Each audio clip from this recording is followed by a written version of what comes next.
علم نہ ہو اس سوال کے تعلق سے تو جواب نہیں دیتے، اللہ عالم کہہ کے خاموش ہو جاتے ہیں. آپ علماء سے جا کر کسی مسئلے کو پوچھیں تو بہت سارے سوالوں کا آپ کو جواب نہیں دیں گے. سلف سے لے کر آج تک اہل علم کا یہی حال ہے. جی بالکل صحیح، کہ وہ سوالوں کا جواب دینے سے پہلے اچھی طرح جانچ پرکھ کرتے ہیں کہ ہم اس سوال کا جواب دے سکتے ہیں نہیں دے سکتے ہیں. اگر علم نہ ہو تو معذرت کر لیتے ہیں کہ اس سوال کا جواب آپ کسی دوسرے عالم سے پوچھیں، میرے پاس اس سوال کا علم نہیں ہے. ہمارے پاس بہت سارے سوالات آتے ہیں، ہم ان کا جواب نہیں دے پاتے. ہم بھی اپنے اساتذہ سے پوچھتے ہیں، وہ بھی ہمیں جواب نہیں دے پاتے. بردرز کا معاملہ اس کے بالکل برعکس ہوتا ہے. ان کے پاس ہر سوال کا جواب تیار ہوتا ہے، بلکہ آن دا اسپاٹ اسٹیج پر ہی کھڑے کھڑے اسی وقت جواب تیار کرتے ہیں اور سامنے والے کو دے دیتے ہیں. اور سامنے والا ان کی عقلی باتوں کو سن کر خوش ہو جاتا ہے اور متاثر ہوتا ہے. ان کو اس سے کوئی فرق نہیں پڑتا کہ ہمارا یہ جواب قرآن و حدیث کے مطابق ہے یا نہیں ہے. چونکہ ان کے پاس علم ہی نہیں ہوتا قرآن و حدیث کا، تو یہ کیا کرتے ہیں، لاجیکلی ہر سوال کا جواب دینے کی کوشش کرتے ہیں. یہ لاجیکلی سامنے والے کو کسی بھی طرح خاموش کرنا ہے. ہر سوال کا جواب دینا ضروری سمجھتے ہیں یہ. اور ہر سوال کا جواب دیتے بھی آپ نے کبھی کسی بردر کو نہیں سنا ہوگا کہتے ہوئے کہ مجھے اس سوال کا جواب نہیں پتا ہے. یا اہل علم سے یا ہم سے جو بڑے علماء ہیں ان سے آپ جا کے پوچھیں، کبھی آپ نے نہیں پایا ہوگا. تو چونکہ عوام کو فوراً ان کے سوالوں کا جواب مل جاتا ہے، اس لیے وہ ان کی طرف فوراً مائل ہو جاتے ہیں. ایک اور چیز جس سے بہت سارے لوگ متاثر ہوتے ہیں وہ نمبرنگ کا مسئلہ ہے. یہ کیا کرتے ہیں، آیت اور حدیث کا نمبر لوگوں کو بیان کرتے ہیں. کسی چیز کو بیان کیا اور اس کے اتنے نمبرات. بہت سارے لوگ اس سے متاثر ہو جاتے ہیں، مرعوب ہو جاتے ہیں. حالانکہ حقیقت میں یہ بردرس کی مجبوری ہوتی ہے نمبر بیان کرنا. اچھا، انہی نمبرات والے نصوص کو ان سے آپ پوچھ لیں کہ آپ نے فلاں حدیث کا اتنا نمبر بتایا تھا، بخاری میں اتنا نمبر ہے، وہ حدیث ذرا پڑھ کے سنا دیں. اس کے بعد آپ کو پتا چلے گا کہ ان نمبروں کا کیا حال ہے. بلکہ ان کے سامنے کھول کر رکھ دے، زبر زیر اگر نہ لگا ہوا ہو تو پڑھ بھی نہیں پائیں گے. نہیں پڑھ. تو نمبر یاد کرنا بڑا آسان ہے، نمبر یاد کرنا بڑا آسان ہے، لیکن مکمل ایک صفحے کی حدیث کو یاد کرنا بڑا مشکل ہے. عوام کیا سمجھتی ہے کہ ان کا نمبر بیان کرنا ان کی ذہانت کی دلیل ہے، حالانکہ حقیقت میں ان کی مجبوری ہے نمبر سے کام چلانا. جی، کیونکہ یہ پڑھ نہیں سکتے، اور جب کوشش کرتے ہیں پڑھنے کی تو ایک سطر کے اندر فاش قسم کی بے شمار غلطیاں کرتے ہیں. کیونکہ یہ ابتدائی درجات میں جو صرف اور نحو کے قواعد پڑھائے جاتے ہیں ان سے بھی واقف نہیں ہوتے، فاش قسم کی غلطیاں کرتے ہیں. تو اس لیے وہ نمبر سے کام چلاتے ہیں اور عوام مرعوب ہو جاتی ہے کہ یہ حقیقت میں ان کے پاس ہی اصل علم ہے. جی، حالانکہ ہمارے پاس اصل یہ نہیں ہے کہ انہوں نے نمبر کون سا بیان کیا یا کون سی آیت بیان کی یا کون سی حدیث بیان کی. اصل یہ ہے کہ جو وہ دلیل دے رہے ہیں وہ دلیل حقیقت میں منہج سلف کے مطابق وہی مفہوم اس کا ہے جو انہوں نے بیان کیا یا کوئی دوسرا مفہوم ہے. صرف ہمارے یہاں حوالہ کافی نہیں ہے. یہ تو صرف نمبر سے کام چلاتے ہیں. خوارج، معتزلہ، قدریہ، جہمیہ جیسے گمراہ فرقے جو ہوتے ہیں جی، وہ تو باضابطہ پورا نص پڑھتے ہیں، پوری آیت پڑھتے ہیں، پوری حدیث آپ کو سنا دیں گے. صحابہ اکرام کو علی رضی اللہ تعالیٰ عنہ اور ان کے ساتھ جو دوسرے صحابہ اکرام تھے، خوارج نے قتل کرنا شروع کیا. ان صحابہ اکرام پر کفر کا فتویٰ لگایا، جی، ان کے خلاف تلوار اٹھائی. جی، خوارج ان صحابہ اکرام کو اپنی تلواروں سے قتل کرتے تھے اور کیا سمجھتے تھے کہ ہم اللہ رب العالمین کی قربت حاصل کر رہے ہیں ان صحابہ اکرام کو قتل کر کے، نعوذ باللہ. اور اپنے اس عمل کے لیے وہ قرآن سے دلیل پیش کرتے تھے، وَمَن لَّمْ يَحْكُم بِمَا أَنزَلَ اللَّهُ فَأُولَٰئِكَ هُمُ الْكَافِرُونَ إِنِ الْحُكْمُ إِلَّا لِلَّهِ. قرآن سے وہ دلیل دیتے تھے اور صحابہ اکرام کو کافر کہتے تھے، نعوذ باللہ من ذالک. تو اب سوچیں کہ اگر کوئی قرآن سے بھی دلیل دے اور اس کا وہ مفہوم نہ ہو تو ہم قبول کر لیں گے؟ نہیں کر سکتے. علی بن ابی طالب رضی اللہ تعالیٰ عنہ خلیفہ راشد کیا کہتے تھے ان خوارج سے؟ کلمۃ حق ارید بها الباطل، کہ آپ نے جو دلیل پیش کی، وہ دلیل تو اپنی جگہ پر برحق ہے، یہ اللہ کا کلام ہے، ارید بہل باطل، لیکن مسئلہ یہاں پر اصل مفہوم اور مراد کا ہے۔ یہ جو آپ نے مراد بیان کی، تفسیر جو بیان کی، یہ باطل تفسیر ہے۔ اللہ کے رسول نے ہمیں جو تفسیر بیان کی تھی وہ تفسیر یہ نہیں ہے جو آپ مراد لے رہے ہیں۔ تو اگر کوئی شخص نمبر کیا پوری آیت پڑھ کے سنا دیں لیکن اس کا وہ مفہوم نہ ہو جو سلف صالحین نے لیا ہے تو ہم اسے قبول نہیں کر سکتے۔ تو اصل نمبر کا مسئلہ نہیں ہے، اصل مسئلہ کس کا ہے کہ وہ منہج سلف کے مطابق ہے یا نہیں ہے، اس کا یہی معنی ہے یا نہیں ہے۔ اور یہ کیسے پتا چلے گا کہ یہی معنی ہے یا نہیں؟ پڑھنا پڑے گا پھر، اور یہی کام وہ نہیں کرنا چاہتے۔ تو چونکہ عوام کو فٹافٹ جواب مل جاتا ہے بغیر کسی محنت کے، اور ہر کوئی آسان پسند ہوتا ہے، آج ہمارے عوام کے یہاں وہ دینی شعور نہیں ہے کہ دین کو حاصل کرنے کے لیے علماء اکرام کی طرف رجوع کرے اور اس کے لیے محنت کرنی پڑے، اس کے لیے مال اور محنت کی قربانی دینی پڑے، تو ہم اس کے لیے تیار ہیں نہیں ہے ہمارے ہاں وہ بیداری۔ آج لوگ کیا کرتے ہیں، ان کو فٹافٹ جواب چاہیے، اس لیے فوراً گوگل کھولتے ہیں اور وہی سوال ٹائپ کیا، فوراً جواب مل گیا، خوش ہو گئے۔ تو چونکہ ان بردرز کے پاس فوراً ان کو جواب مل جاتا ہے، اس لیے بہت جلدی ان کی طرف مائل ہوتے ہیں۔ جی ٹھیک ہے، ایک آخری سوال یہ ہے، کیا علماء کو برادرز کے ساتھ مل کر کام کرنا چاہیے؟ جی یہ بہت زیادہ مطالبہ ہوتا ہے کہ ان برادرز کو میدان سے نہیں ہٹانا چاہیے، یہ ایک لمبے زمانے سے محنت کر رہے ہیں، کام کر رہے ہیں، ان سے فائدہ بھی بہت ہوتا ہے۔ یہ بھی کہا جاتا ہے کہ ان سے فائدہ تو بہت ہوتا ہے، بہت سارے لوگوں نے ان کے ہاتھ پر اسلام قبول کیا، بلکہ بہت سارے تو یہ بھی کہتے ہیں کہ آپ کے ہاتھ پر کتنے لوگوں نے اسلام قبول کیا؟ ان کے ہاتھ پہ تو بے شمار لوگوں نے اسلام قبول کیا ہے، تو آپ ان کے اوپر ہی کلام کر رہے ہیں۔ دیکھیں، سب سے اہم چیز جو ہمارے یہاں ہے وہ یہ ہے کہ اللہ رب العالمین کی شریعت کما حقہ لوگوں تک پہنچائی جائے۔ جی چاہے لوگ اسے قبول کریں یا نہ کریں، بے شک اس سے ہمیں بہت زیادہ فکر مند ہونے کی ضرورت نہیں ہے۔ دعوت کا قبول کرنا یہ دائی کے ہاتھ میں نہیں ہے، یہ فقط اللہ رب العالمین کا محض فضل و کرم ہے۔ کسی کی دعوت میں اللہ رب العالمین نے برکت رکھی اور اس کی دعوت سے متاثر ہو کر بے شمار لوگ حلقہ وغوش اسلام ہو گئے، اور کسی کے یہاں اللہ رب العالمین نے وہ قبولیت اور شہرت نہیں رکھی۔ چنانچہ بہت سارے انبیاء اور رسول اس دنیا سے گزر چکے جن کے ناموں کا ہمیں نہیں پتا ہے، اور رسولاً لم نقصصہم علیک، قرآن میں اللہ تعالیٰ نے کہا کہ بہت سارے رسول ایسے دنیا سے گزر چکے جن کا نام بھی آپ کو ہم نے بیان نہیں کیا، اللہ کے رسول، تو ہم ان کے ناموں سے بھی واقف نہیں ہیں۔ اللہ کے رسول فرماتے ہیں قیامت کے دن بہت سارے رسول ایسے آئیں گے جن کے ہاتھ پر اسلام قبول کرنے والے کتنے ہوں گے؟ 2 3 اور چند لوگ، اور بہت سارے رسول ایسے بھی آئیں گے جن پر ایک بندے نے بھی اسلام قبول نہیں کیا ہے، اس ایمان نہیں لایا ہے۔ تو کیا ان کی دعوت صحیح نہیں تھی؟ یقیناً ان کی دعوت صحیح تھی، لیکن انہوں نے اپنی دعوت کے ساتھ کمپرومائز نہیں کیا۔ تو ہمیں اصل دعوت لوگوں کو دینی ہے، اصل دین لوگوں کو پہنچانا ہے، چاہے لوگ قبول کریں چاہے لوگ قبول نہ کریں۔ قبول کر لے تو اس کی دعوت صحیح ہے، نہ قبول کرے تو دعوت غلط ہے، یہ معیار اور ضابطہ نہیں ہے۔ اصل ضابطہ یہ ہے کہ منہج سلف کے مطابق یہ دعوت دے رہا ہے یا نہیں دے رہا ہے۔ روافظ کے متعلق آپ کیا کہیں گے؟ روافظ بھی بہت سارے لوگوں کو اسلام کی دعوت دیتے ہیں اور ان کے ہاتھ پر بہت سارے لوگ اسلام قبول کرتے ہیں، خصوصاً افریقی ممالک میں آپ چلے جائیں، جی مال ان کے اوپر لٹاتے ہیں اور یہ غریب فقیر ہوتے ہیں، تو پھر مال کے لالچ میں وہ اسلام قبول کر لیتے ہیں۔ لیکن کون سا اسلام؟ جو روافض اور شیعوں کے پاس اسلام ہے وہ اسلام۔ تو ان کی دعوت سے بھی بہت سارے لوگ اسلام قبول کر رہے ہیں، تو کیا کوئی شخص روافض کی دعوت کی تائید کر سکتا ہے؟ نہیں کر سکتا۔ اگر کوئی ان کی عقیدے سے واقف ہوگا تو کبھی نہیں کر سکتا۔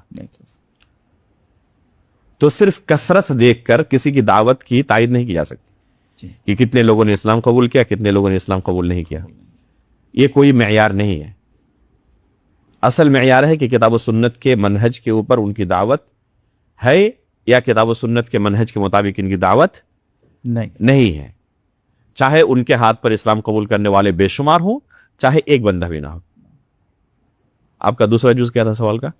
ان سے کام کرنا چاہیے یا نہیں چاہیے؟ ہاں، تو یہ جو دعوت کے میدان میں بہت زمانے سے ہیں اور اچھا خاصا نتیجہ بھی ہم دیکھ رہے ہیں، تو ان کے ساتھ مل کر کام کرنے میں حرج کیا ہے؟ بہت سارے لوگ یہ کہتے ہیں کہ آپ ان کو اپنے ساتھ ملا لیں جی اور وہ آپ کی ماتحتی میں کام کریں.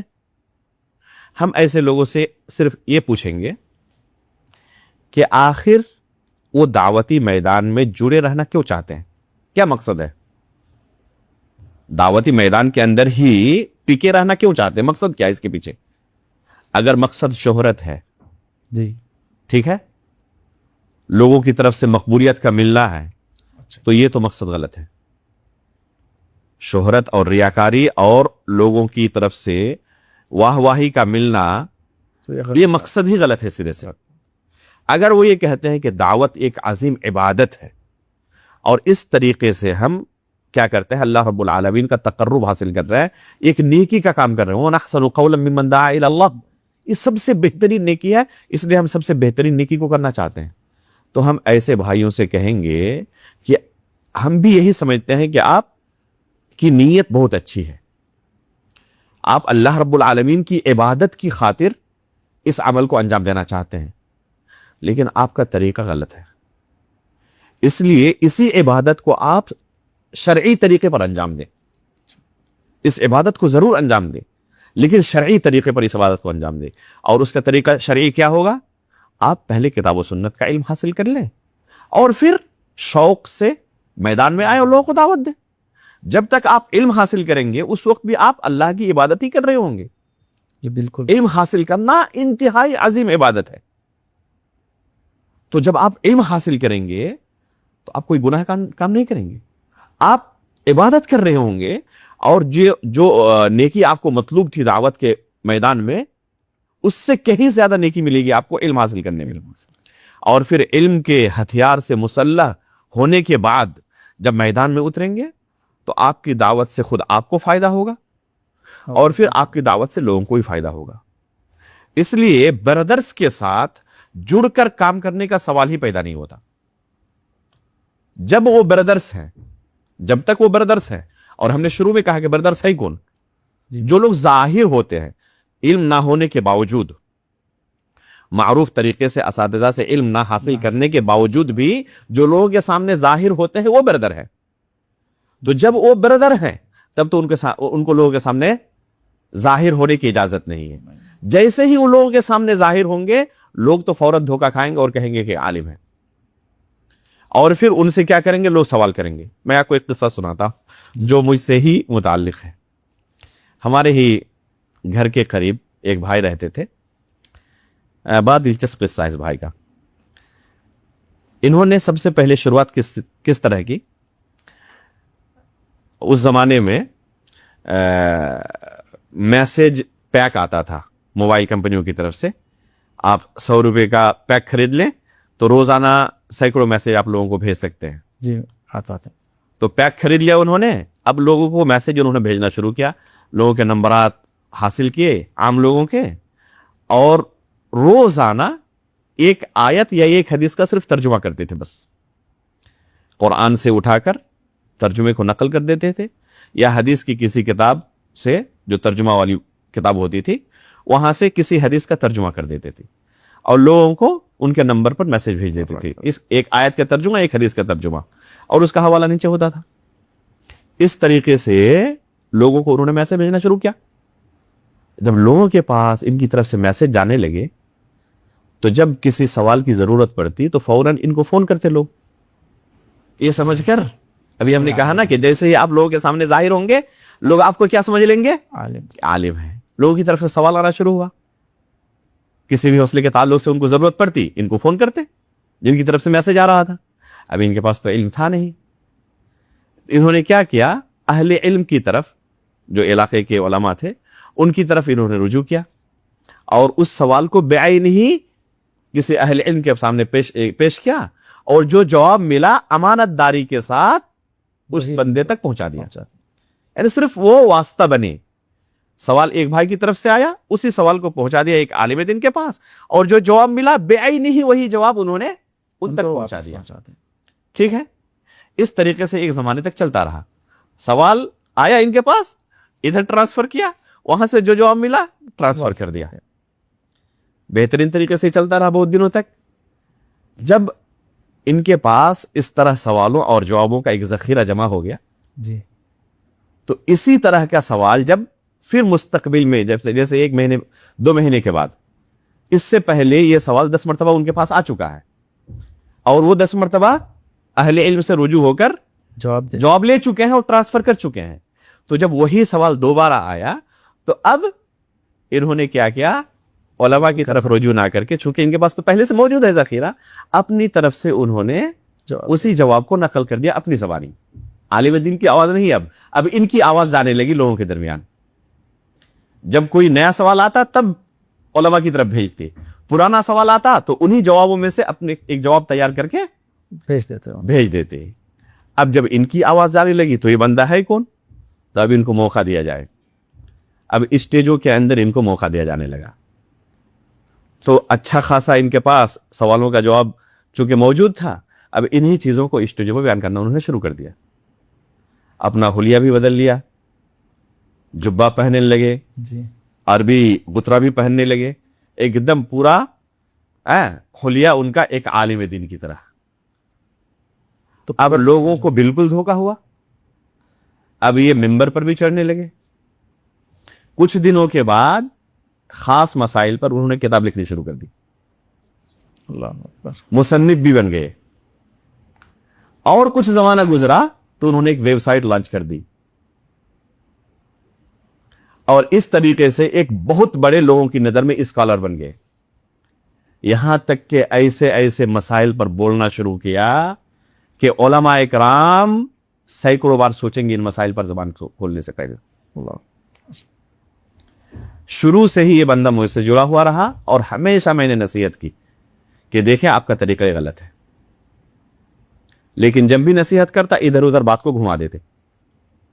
ایک مرتبہ انہوں نے میرے پاس ایک کتاب بھیجی کہ اس کی تقریض آپ لکھ دیں. کتاب کے شروع میں تقریض ہوتی ہے نا جی، تو کتاب کی تعریف و توصیف تھوڑی آپ کر دیں تاکہ یہ کتاب مارکیٹ میں بکے. انہی کی کتاب، انہی کی انہوں نے کتاب لکھی. کس مسئلے پر کتاب تھی؟ مسئلہ تھا کہ پورے علاقے میں جیسے ہی ظہر کا وقت ہوتا ہے فوراً اذان نہیں دی جاتی. اس علاقے میں تقریباً 11:30 بجے ظہر کا وقت داخل ہو جاتا ہے اور عموماً لوگ 12:15 بجے 12:30 بجے اذان دیتے ہیں اور پھر ظہر کی نماز ہوتی ہے. جی، تو انہوں نے اسی موضوع پر کتاب لکھی کہ جیسے ہی وقت داخل ہو فوراً اذان دینا ضروری ہے. علاقے کے لوگوں کو، مسجد کے متولیان کو، سرداروں کو سمجھایا جائے. اگر وہ قبول کر لے تو بہت اچھی بات ہے، اگر نہ قبول کریں تو خود سے اذان دیں اور خود جماعت کر کے چلے جائیں. اللہ اکبر. یعنی جماعت کو توڑ دیں آپ. لوگوں کے ساتھ اس طرح 1 گھنٹہ تاخیر سے نماز پڑھنا جائز نہیں. اب فتویٰ بھی دے دیا گیا اس میں، اور قرآن و حدیث سے دلیلیں، حدیث کو باضابطہ سند کے ساتھ، باب کے ساتھ، اور جو ائمہ کرام حدیث بیان کرنے کے بعد علل کے تعلق سے گفتگو کرتے ہیں، ان تمام چیزوں کو کاپی پیسٹ کیا ہے اور نیچے ترجمے میں صرف حدیث کا ٹکڑا، آگے پیچھے جو کچھ ہے اس کا نہیں کچھ بھی. میرے پاس بھیجا انہوں نے تقریض لکھنے کے لیے. جیسے ہی میں نے پڑھا میں نے اللہ دنگ رہ گیا کہ اگر کوئی شخص کتاب و سنت کا علم حاصل نہ کرے اور اس طریقے سے آگے بڑھنا چاہے تو کیا حشر ہو سکتا ہے. بہرحال میں نے بھائی کو بہت لمبی نصیحت کی اور کہا کہ آپ اگر سمجھ چکے ہوتے جن جگہوں سے آپ نے نقل بھی کیا ہے عربی عبارت اور اردو بنگلہ عبارت کو، تو عربی عبارت مکمل ہے اور ترجمہ صرف حدیث کا ہے. اگر اسی کو مکمل آپ سمجھ لیتے تو اس کو نقل نہیں کرتے آپ. بالکل صحیح بات. نصیحت کی، اس کا نتیجہ یہ ہو کہ مجھے بلاک کر دیا. اللہ اکبر. شروع میں دیکھیں کس طرح علماء سے جڑے ہوئے تھے، لیکن جب نصیحت ہوئی تو انہوں نے علماء سے بالکل اپنے آپ کو کاٹ لیا. تو یہ کب تک علماء سے جڑے رہتے ہیں؟ جب تک ان کو شہرت نہ مل جائے. جب یہ خود آئیکن بن جاتے ہیں تب یہ کسی سے جڑے نہیں رہتے. علماء کرام پر تنقید کرتے ہیں، بلکہ پوری دنیا کے اندر اگر کسی عالم کو سب سے بڑا سمجھا جاتا ہے، یعنی سب سے بڑے علماء میں جن کا شمار ہوتا ہے، یہ برادرز ان پر بھی تنقید کرتے ہیں. اللہ اکبر. ان پر بھی تنقید کرتے ہیں. شیخ ابن باز، شیخ ابن عثیمین، علامہ البانی اور ان جیسے کبار مشائخ پر بھی تنقید کرنے سے نہیں چکتے ہیں. میں نے خود ڈاکٹر ذاکر نائک صاحب کو علامہ البانی کے خلاف اسٹیج پر کھڑے ہو کر منہج سلف کے اوپر ان کے خلاف بولتے ہوئے سنا ہے. اور کہتے ہیں کہ شیخ البانی رحمہ اللہ نے جو ایک شخص کو ایک مناظرہ ہوا تھا نا، معروف ان کا جو مناظرہ ہے کہ اپنے آپ کو اہل حدیث کہنا کیوں ضروری ہے، سلفی کہنا کیوں ضروری ہے. جی جی. تو ڈاکٹر ذاکر نائک صاحب کیا کہتے ہیں کہ شیخ البانی تو ان کے سامنے جیت گئے تھے، لیکن ان کی بات صحیح نہیں تھی، اور ان کا جواب میرے پاس یہ ہے. سوچیں، جو قرآن حدیث کو دیکھ کر نہیں پڑھ سکتے، وہ علامہ البانی رحمہ اللہ پر لوگوں کے سامنے مجمع میں تنقید کر رہے ہیں کہ ان کی بات غلط ہے اور یہ صحیح ہے. تو یہی نتیجہ ہوتا ہے کہ یہ حقیقت میں جڑے کب تک رہتے ہیں؟ جب تک ان کو شہرت نہ ملے. لیکن جب یہ شہرت کے اونچے معیار پر پہنچ جائیں، یہ کسی کے انڈر نہیں رہتے، اور پھر یہ جو فتنہ پھیلاتے ہیں اس کا تدارک ممکن نہیں ہوتا.